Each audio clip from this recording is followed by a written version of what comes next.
Hello നമസ്കാരം, welcome back to make studio. അപ്പോൾ അവസാന നാലിലേക്ക് മാത്രം ചുരുക്കപ്പെട്ട IPLൻ്റെ 18ാം സീസൺ ആവേശകരമായിട്ടുള്ള പ്ലേ ഓഫ് പോരാട്ടങ്ങൾക്ക് നാളെ മുതൽ തുടക്കം കുറിക്കാൻ പോവുകയാണ്. കഴിഞ്ഞ ദിവസം ലക്നൗ സൂപ്പർ ജയൻസിനെ പരാജയപ്പെടുത്തിക്കൊണ്ട് RCB അങ്ങനെ ടോപ്പ് 2-ൽ തങ്ങളുടെ സ്ഥാനം ഉറപ്പിക്കുകയും നാളെ നടക്കുന്ന ഒന്നാം ക്വാളിഫയറിൽ പഞ്ചാബ് കിങ്സിനെതിരെയാണ് RCB കളിക്കാൻ പോകുന്നത്. അതിനുശേഷം മെയ് 30-ന് നടക്കുന്ന എലിമിനേറ്റർ പോരാട്ടത്തിൽ 3-4 സ്ഥാനം കേട്ടുള്ള ഗുജറാത്ത് ടൈറ്റൻസും മുംബൈ ഇന്ത്യൻസും തമ്മിൽ മുഖാമുഖം വരും. ജൂൺ 1-നാണ് രണ്ടാം ക്വാളിഫയർ നടക്കുന്നത്. ജൂൺ 3-നാണ് IPL 18ാം സീസണിൻ്റെ ഗ്രാൻഡ് ഫൈനൽ നടക്കാൻ പോകുന്നത്. അപ്പോൾ IPLൻ്റെ പ്ലേ ഓഫ് പോരാട്ടങ്ങളൊക്കെ നാളെ മുതൽ തുടക്കം കുറിക്കാൻ പോവുകയാണ്. അപ്പോൾ നമുക്കിനി ഒരു കിരീട സാധ്യത ഒന്ന് നോക്കാം. 4 ടീമുകളുടെയും കിരീട സാധ്യത എങ്ങനെയാണ്, ഏത് ടീമാണ് ഇത്തവണ IPLൻ്റെ 18ാം സീസണിൽ കിരീടത്തിൽ മുത്തമിടാൻ ഏറ്റവും കൂടുതൽ ചാൻസുകളുള്ളതും. സോ IPL പ്ലേ ഓഫ് പോരാട്ടങ്ങളിലേക്ക് അടുക്കുമ്പോൾ കിരീടം നേടാൻ സാധ്യതയുള്ള ടീമുകളുടെ ഒരു പവർ റാങ്കിങ് വീഡിയോ നമുക്കറിയാം 4 ടീമുകൾ മാത്രമാണ് ഇനി അവശേഷിക്കുന്നത്. സോ ആ ഒരു 4 ടീമുകളുടെയും കിരീട സാധ്യതകൾ എന്തൊക്കെയാണ്, വീഡിയോയിലേക്ക് പോകുന്നതിന് മുമ്പ് കൂടുതൽ കായിക വാർത്തകൾ കൊണ്ട് ചാനൽ ഒന്ന് സബ്സ്ക്രൈബ് ചെയ്ത് വയ്ക്കാം. ഒപ്പം ബെല്ലൈക്കണിലെ ഓൾ എന്ന ഓപ്ഷൻ കൂടി ഒന്ന് എനേബിൾ ചെയ്ത് വെച്ചേക്കാം. സോ പവർ റാങ്കിങ്ങിൽ അവസാന സ്ഥാനം 4ാം സ്ഥാനം നമ്മൾ കൊടുക്കുന്നത് ഗുജറാത്ത് ടൈറ്റൻസിനാണ്. കാരണം GT വളരെ മികച്ച ഫോമിൽ തന്നെയാണ് ഈ ഒരു സീസൺ കളിച്ചുകൊണ്ടിരിക്കുന്നത്. ശുഭ്മാൻ ഗില്ലിൻ്റെ ക്യാപ്റ്റൻസിൽ വളരെ മികച്ച പ്രകടനം തന്നെയാണ് GT ഹോൾ ടീം ഈ ഒരു ടൂർണമെൻറ്റിൽ കാഴ്ചവെച്ചതും. പക്ഷേ അവസാന ലാപ്പിലേക്ക്, അതായത് ടൂർണമെൻറ്റിൻ്റെ അവസാന കുറച്ച് മത്സരങ്ങൾ എടുത്ത് നോക്കുകയാണെങ്കിൽ GTയുടെ പ്രകടനം അത്ര മികച്ചതായിരുന്നില്ല. അവസാനം കളിച്ച 13-14 റൗണ്ട് മത്സരങ്ങൾ അവർ പരാജയപ്പെട്ടിട്ടുണ്ട്. ആ 2 മത്സരങ്ങളിലും 200-ന് മുകളിൽ എതിരാളികൾക്ക് റൺസ് വിട്ടുകൊടുത്താണ് GTയുടെ പരാജയം എന്നത് വളരെയധികം ശ്രദ്ധേയം തന്നെയാണ്. ഇനി പ്ലേ ഓഫിലേക്ക് അടുക്കുമ്പോൾ അവരുടെ ഏറ്റവും വലിയ കരുത്ത് അവരുടെ ടോപ്പ് ട്രയോ ബാറ്റിംഗ് ലൈനപ്പ് തന്നെയായിരുന്നു. ക്യാപ്റ്റൻ ഗില്ലും സായി സുദർശനും ചേർന്ന ഓപ്പണിംഗ് സഖ്യവും 1 ഡൗൺ ആയിരുന്നു. ഇംഗ്ലീഷ് താരമായിട്ടുള്ള ജോസ് ബട്ട്ലർ അടങ്ങുന്ന ആ ഒരു ആദ്യ 3 ബാറ്റിംഗ് ട്രയോ വളരെ മികച്ച കോംബോ ആയിരുന്നു GTയുടേത്. പക്ഷേ പ്ലേ ഓഫിലേക്ക് എത്തുമ്പോൾ ജോസ് ബട്ട്ലറുടെ സേവനം GTക്ക് ലഭ്യമല്ല. ബട്ട്ലർ ഇംഗ്ലണ്ടിൻ്റെ വൈറ്റ് ബോൾ സീരീസിന് വേണ്ടി നാട്ടിലേക്ക് മടങ്ങിയിട്ടുണ്ട്. അതോടൊപ്പം തന്നെ കഗീസോ റബാഡയുടെയും ജെറാൾഡ് കോട്സിയുടെയും അടക്കം കാര്യത്തിൽ ഇപ്പോഴും ആശങ്കകൾ നിലനിൽക്കുന്നുണ്ട്. സോ അങ്ങനെയൊക്കെ ഉള്ളപ്പോൾ ശരിക്കും GT സംബന്ധിച്ച് അത്ര എളുപ്പമായിരിക്കില്ല പ്ലേ ഓഫ് പോരാട്ടം. അതായത് എലിമിനേറ്റർ പോരാട്ടത്തിൽ മുംബൈ ഇന്ത്യൻസിനാണ് GT നേരിടാൻ പോകുന്നത്. സോ ഈ ഒരു പവർ റാങ്കിങ്ങിൽ 4ാം സ്ഥാനത്താണ് ശുഭ്മാൻ ഗില്ലിൻ്റെ ഗുജറാത്ത് ടൈറ്റൻസിൻ്റെ സ്ഥാനം.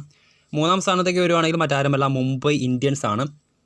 തുടക്കത്തിൽ പറഞ്ഞ പോലെ വളരെ മികച്ച ഒരു ടീം തന്നെ, ഒരു എപ്പിക് കംബാക്ക് നടത്തി തന്നെയാണ് മുംബൈ ഇന്ത്യൻസ് തവണ പ്ലേ ഓഫ് ക്വാളിഫിക്കേഷൻ ഉറപ്പാക്കിയിട്ടുള്ളത്. ഹാർദിക് പാണ്ഡ്യയുടെ ക്യാപ്റ്റൻസിൽ വളരെ മികച്ച പ്രകടനം തന്നെയാണ് മുംബൈ ഇന്ത്യൻസ് ഈ ഒരു സീസണിൽ തങ്ങളുടെ 6ാം കിരീടം ലക്ഷ്യമിട്ട് കാഴ്ചവെച്ചുകൊണ്ടിരിക്കുന്നത്.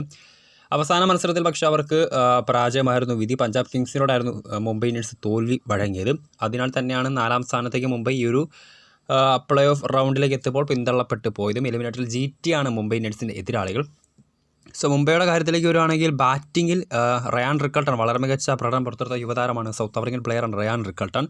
സോ സൗത്ത് ആഫ്രിക്കൻ താരം റയാൻ റിക്കൾട്ടൺ അങ്ങനെ നാട്ടിലേക്ക് മടങ്ങിയിട്ടുണ്ട്. സോ റയാൻ റിക്കൾട്ടന് പകരം ജോണി ബെയർസ്റ്റോ അടക്കമുള്ള താരങ്ങളെ കൊണ്ടുവന്നു എങ്കിൽ പോലും അവർ ആ ഒരു ടീമുമായി ഇണങ്ങിച്ചേരാനുള്ള ആ ഒരു കോംബോ, അല്ലെങ്കിൽ എത്രയും പെട്ടെന്ന് ആ ഒരു ഫോമിലേക്ക് എത്തുക എന്നത് വളരെ പ്രയാസകരമേറിയ ഒരു സംഭവം തന്നെയാണ്. അതുമാത്രമല്ല, ഹിറ്റ്മാൻ രോഹിത് ശർമ്മയുടെ അവസാന കുറച്ച് 2-3 മത്സരങ്ങളെ സ്റ്റാറ്റ് എടുത്ത് നോക്കുകയാണെങ്കിൽ അത് അത്ര മികച്ചതല്ല. സോ ഫോമിൽ കളിച്ചുകൊണ്ടിരിക്കുന്ന റയാൻ റിക്കൾട്ടൺ നാട്ടിലേക്ക് മടങ്ങിയിട്ടുണ്ട്. ഫോമിലുണ്ടായിരുന്ന രോഹിത് ശർമ്മ പൊടുന്നനെ അവസാന കുറച്ച് മത്സരങ്ങൾ ഫോം ഔട്ടിലേക്ക് പോയതും മുംബൈക്ക് ക്ഷീണമാണ്. എന്നിരുന്നാലും 1 ഡൗണിൽ സൂര്യകുമാർ യാദവിൻ്റെ പ്രകടനം അവർക്ക് ആശ നൽകുന്നുണ്ട്. പിന്നീടും മധ്യനിരയിലേക്ക് വരുവാണെങ്കിൽ ക്യാപ്റ്റൻ ഹാർദിക് പാണ്ഡ്യയും അത്ര മികച്ച ബിഗ് ഇന്നിങ്സുകൾക്ക് മുംബൈക്ക് വേണ്ടി കളിക്കാൻ സാധിക്കുന്നില്ല. യുവതാരം നമൻ ധീറിൻ്റെ ബാറ്റിംഗും വളരെ മികച്ച രീതിയിൽ തന്നെ തുടരുന്നുണ്ട്. ബോളിങ്ങിലേക്ക് വരുവാണെങ്കിൽ കഴിഞ്ഞ മത്സരത്തിൽ ദീപക് ചഹാറിന് ചെറിയൊരു ആംസ്ട്രിങ് ഇഞ്ചുറി മൂലം കറക്റ്റായ രീതിയിൽ അദ്ദേഹത്തിൻ്റെ ആ ഒരു ബോളിംഗ് ഫിനിഷ് ചെയ്യാൻ സാധിച്ചിട്ടില്ല. സോ അതൊക്കെ മുംബൈയെ സംബന്ധിച്ച് അല്പം നിരാശാജനകമായ വാർത്തകൾ തന്നെയാണ്.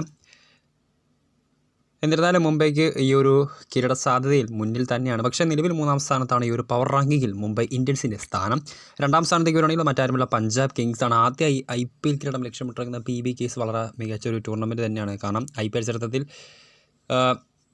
2ാം തവണയാണ് പഞ്ചാബ് ടേബിൾ ടോപ്പേഴ്സ് ആയിട്ടൊരു സീസൺ അവസാനിപ്പിക്കുന്നത്. അതുമാത്രമല്ല 14 വർഷങ്ങളുടെ ഇടവേളയ്ക്ക് ശേഷമാണ് PBKs IPLൻ്റെ പ്ലേ ഓഫ് യോഗ്യത ഉറപ്പാക്കിയതെന്നും വളരെ ശ്രദ്ധേയമായിട്ടൊരു കാര്യം തന്നെയാണ്. എസ്പെഷ്യലി ശ്രേയസ് അവരുടെ ക്യാപ്റ്റൻസി അത് എടുത്തു പറയേണ്ട കാര്യം തന്നെയാണ്. കാരണം 2018 ഡൽഹി ക്യാപിറ്റൽസിനെ IPL ഫൈനലിലേക്ക് എത്തുകയും കഴിഞ്ഞ സീസണിൽ KKRന് IPL ചാമ്പ്യന്മാരാകുകയും ചെയ്തൊരു കിടിലൻ ക്യാപ്റ്റൻസി തന്നെയാണ് ശ്രേയസ് അയ്യർ ഇത്തവണ പഞ്ചാബിൻ്റെ ജേഴ്സിയിലും കാഴ്ചവെക്കുന്നത്. 14 വർഷങ്ങളുടെ ഇടവേളയ്ക്ക് ശേഷം PBKസിന് ആദ്യമായി IPL പ്ലേ ഓഫിലേക്ക് എത്തിക്കുന്ന ക്യാപ്റ്റൻ എന്ന റെക്കോർഡിന് ശ്രേയസ് അയ്യർക്ക് സ്വന്തം തന്നെയാണ്.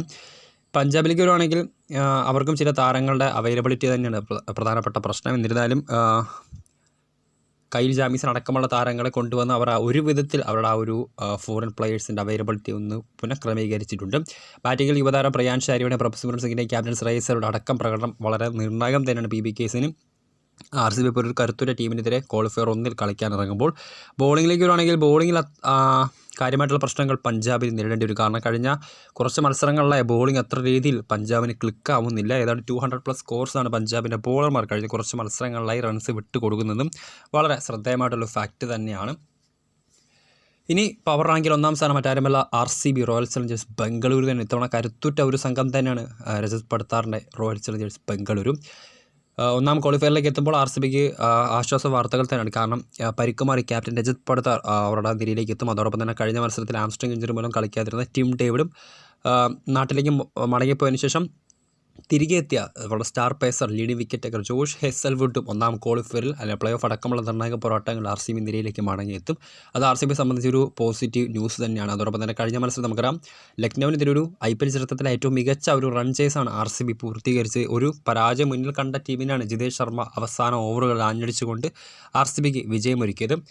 ബോളിങ്ങിലും അത്ര മികച്ച പ്രശ്നങ്ങളില്ല. യഷ് ദയാലും ഇനിയിപ്പോൾ ഹേസൽവുഡ് മടങ്ങി വരുന്നുണ്ട്. സോ ഹേസൽവുഡും ഭുവനേശ്വർ കുമാറും ഒക്കെ വന്ന പേസ് ബോളിംഗ് വളരെ മികച്ച രീതിയിൽ തന്നെയാണ് RCBക്ക് വേണ്ടി കളിച്ചുകൊണ്ടിരിക്കുന്നത്.